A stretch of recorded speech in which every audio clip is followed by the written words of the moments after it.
Di awal film, diperlihatkan tokoh utamanya yaitu Tyler yang ditemukan masih hidup di pinggir sungai. Karena banyak luka tembak di sekujur tubuhnya, Tyler langsung diterbangkan ke Dubai untuk menjalani perawatan. Rekan Tyler yang bernama Nick setia mendampinginya. Setelah 10 bulan berada dalam kondisi koma, akhirnya Tyler sadarkan diri.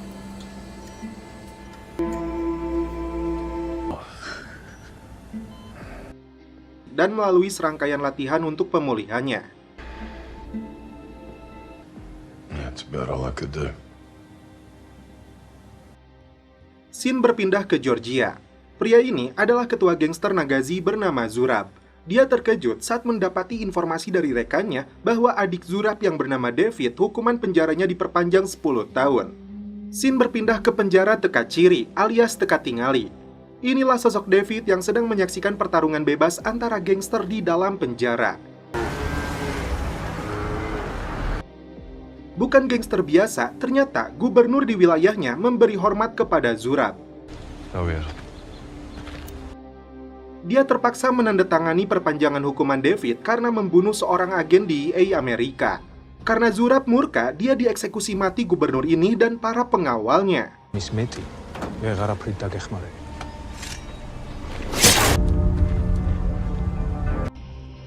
Kembali ke Tyler yang dijemput pulang oleh Nick dan adiknya yang bernama Yas untuk menuju rumah peristirahatan yang berada di Austria. You're welcome. Yes. We packed up your house.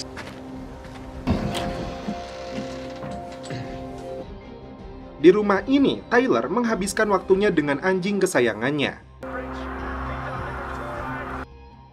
Yang membuatnya sedih ketika melihat rekaman mantan istrinya yang bernama Mia dan mendiang anaknya. Karena bosan, Tyler sempat pergi ke pasar untuk membeli seekor ayam peliharaan.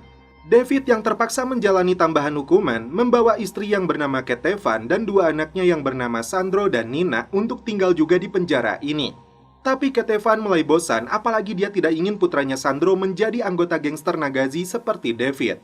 Martu Gausti.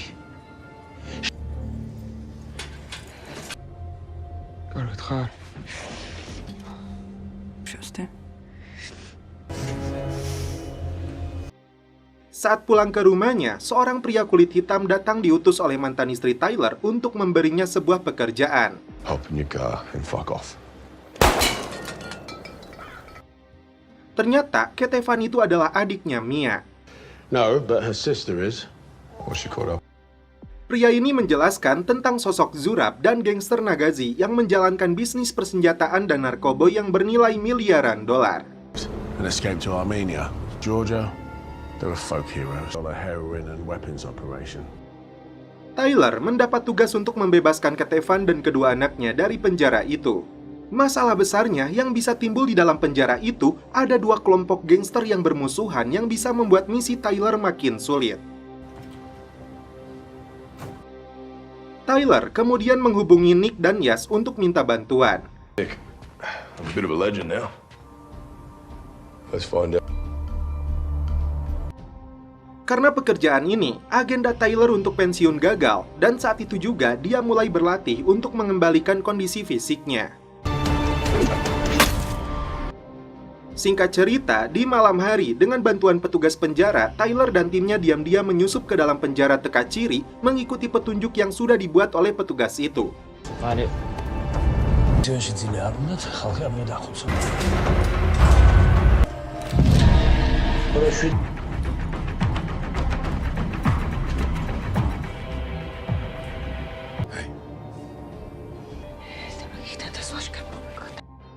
Tyler hanya punya waktu 5 menit untuk membawa keluar Ketevan dan dua anaknya.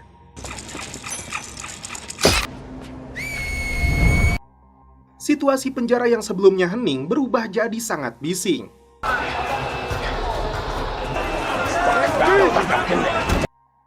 Bahkan Tyler terpaksa membawa mereka ke area sel yang dipenuhi gangster. Back off! Saat akan kabur melalui sebuah lorong, tiba-tiba David menghentikan Tyler.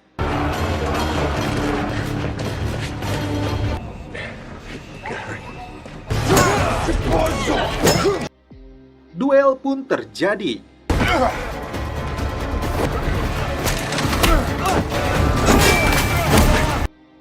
Hingga akhirnya Tyler berhasil menghabisinya dengan bantuan Ketavan.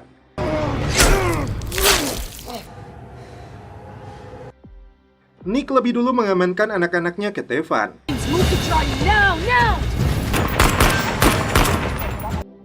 Situasi penjara makin mencekam karena terjadinya kerusuhan dan peperangan antar gangster. That's through it. There must be another.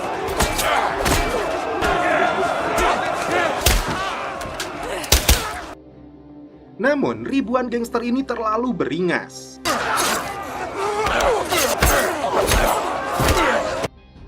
Tyler dan Ketavan harus terjebak di antara peperangan ini. Sebuah granat terpaksa dia lemparkan. Kepalanya pun sempat dipukul dari belakang. Namun beruntung, Tyler kembali bangkit untuk membawa Ketavan keluar dari penjara ini.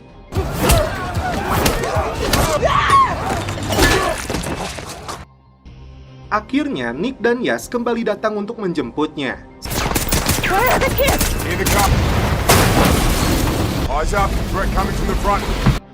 Saat mereka pergi, ternyata komplotan gangster Nagazi melakukan pengejaran.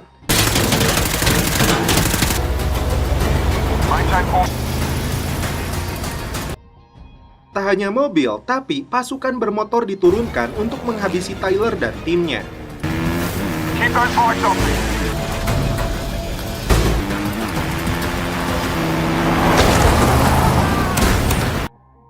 Karena mobil yang digunakan Tyler terbalik, mereka berlari masuk ke dalam pabrik baja.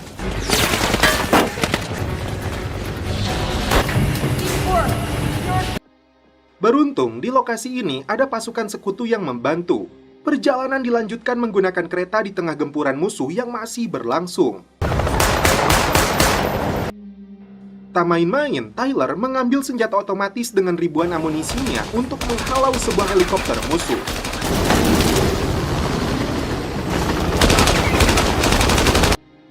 Tersisa satu heli musuh yang harus Tyler lumpuhkan.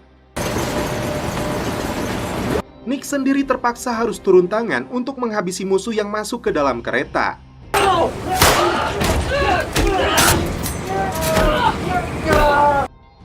Meski sempat tertusuk, Nick berhasil menghabisi mereka, dilanjutkan dengan aksi pertarungan yang dilakukan Tyler.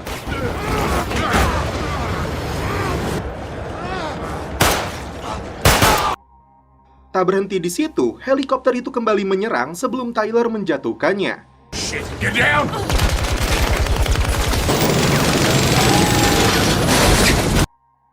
Masalah besar kembali terjadi karena rem kereta ini bermasalah yang mengakibatkan gerbong yang mereka tumpangi terbalik.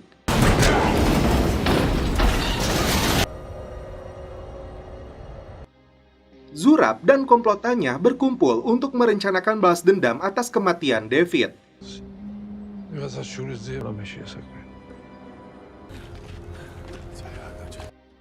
Sandro meluapkan emosinya kepada Tyler karena telah membunuh ayahnya.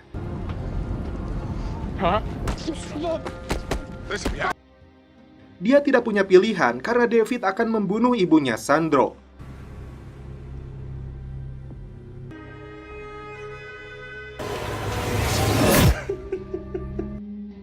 Tyler dan tim akhirnya terbang menggunakan jet pribadi menuju Wina, Austria. Di sini, Sandro melihat Yas menggunakan ponsel satelit untuk menghubungi seseorang. Ketika Yas pergi mengambil makanan, diam-diam Sandro mengambil ponselnya untuk memberitahu Zurab lokasi keberadaannya.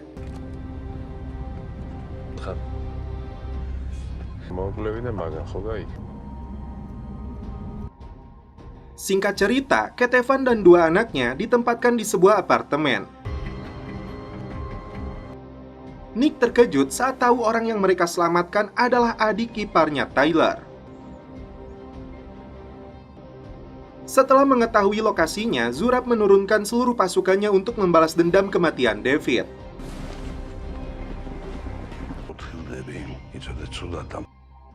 Ketika Sandro mengutarakan penyesalannya karena salah menilai Tyler, tiba-tiba serangan kembali datang.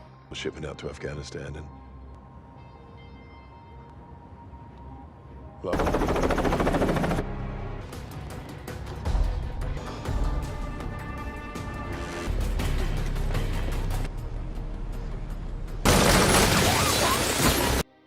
Ratusan amunisi dimuntahkan musuh dari atas helikopter. Chopper on the roof. Sesampainya di basement, saat menaiki mobilnya, Sandro justru kabur. Sandro! Puluhan polisi yang berdatangan ke lokasi malah jadi sasaran empuk kelompok gangster terkejam di Georgia ini. Upaya pelarian yang dilakukan Tyler mendapat hambatan. Begitupun dengan Nick yang bermaksud untuk menyelamatkan Sandro terkena RPG hingga mobilnya terbalik.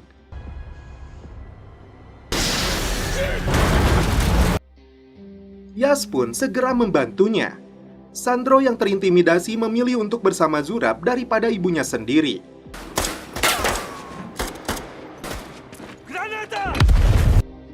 Baku tembak pun kembali terjadi. Satu demi satu, Tyler bersusah payah untuk menghabisi komplotan gangster itu. Pasukan khusus yang diterjunkan ke lokasi dengan mudahnya dilumpuhkan dengan RPG yang dilepaskan para penjahat ini. Serangan yang sama dialami Tyler yang sedang berusaha menyelamatkan Nick dan Yas.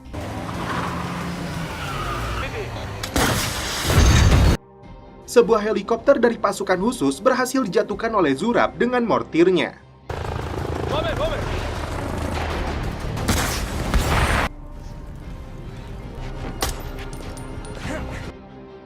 Tim terpaksa kembali masuk ke dalam apartemen untuk menuju atap. Zurab dan komplotannya terus mengejar tanpa memberi mereka sedikit waktu. Jangankan untuk menikmati sebatang udbray, untuk menghela nafas saja terasa sulit.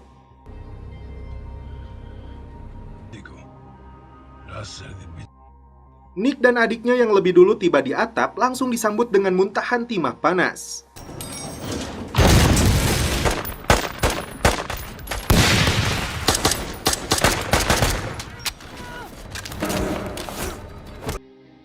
Sial bagi Nick yang terpental ke atas kanopi kaca dalam kondisi setengah sadar yang bisa terjatuh dalam beberapa detik. Tyler dengan cepat melompat untuk menyelamatkan Nick hingga dia bergelantungan memegangnya. Tiba-tiba Zurab muncul di sana. Dia tembak tangannya Tyler agar terjatuh. Saat akan kembali menembak, Nick lebih dulu menembak Zurab hingga mereka bertiga sama-sama bergelantungan.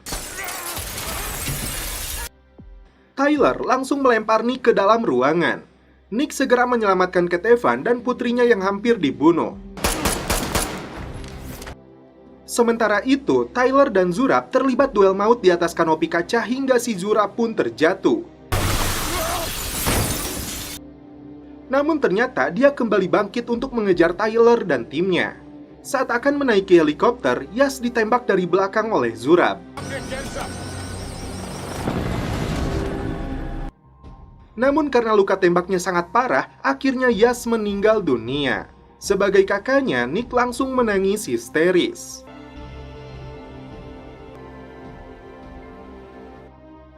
Sementara itu, Zurab dan beberapa anak buahnya pergi membawa Sandro.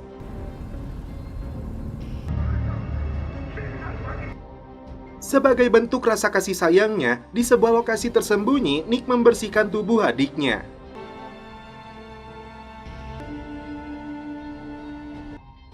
Tak lama kemudian, Mia datang ke sana untuk melihat kondisi adiknya.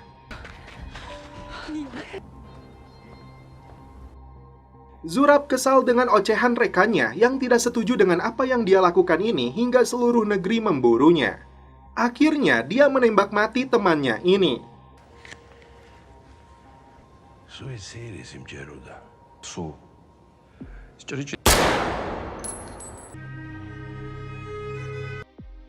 Di malam itu, Mia berterima kasih karena telah menyelamatkan adiknya. I'm sorry, I wasn't there. Tyler mengutarakan penyesalannya karena tidak berada di samping anak mereka di penghujung hidupnya. Needed you. It's always Tiba-tiba, Zurab menghubungi Tyler untuk menantangnya duel 1 lawan 1 di lapangan udara. I'm not coming to negotiate. Setelah mempersiapkan senjatanya, Tyler pergi seorang diri dan meminta Nick untuk mengamankan Kevin dan putrinya. Setibanya di lokasi, Tyler melihat situasi di sana dengan menggunakan teropongnya. Tak lama kemudian, Tyler yang mengamuk langsung melepaskan tembakan dari senjata pelontar granatnya.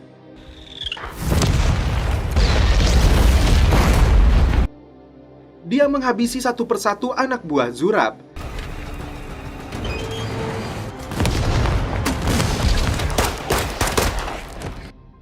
Dia pun masuk ke dalam gereja di mana Zurab sudah memegang tombol detonator peledak yang dipasang di tubuhnya Sandro.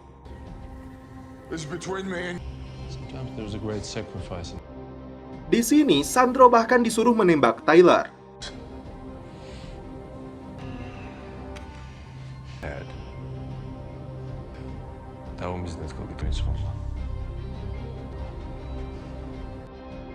Tak diduga, Nick muncul di sana mengarahkan senjatanya kepada Zurab.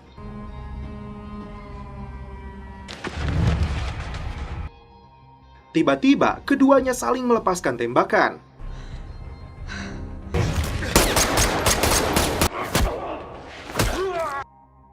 Duel kembali terjadi antara ketua gangster ini dan Tyler si penyelamat.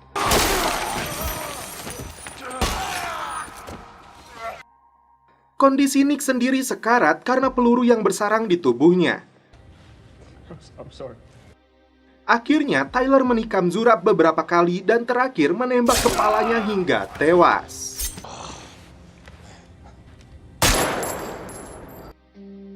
Sandro menyesal atas kesalahannya. Puluhan polisi akhirnya tiba di lokasi.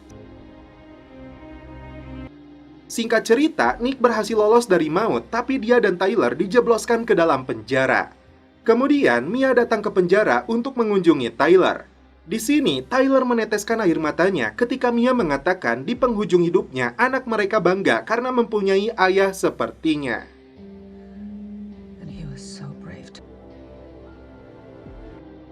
Setelah itu, Tyler dibawa ke sebuah lokasi oleh si sales ini. Tak lama kemudian, Nick pun datang ke lokasi itu.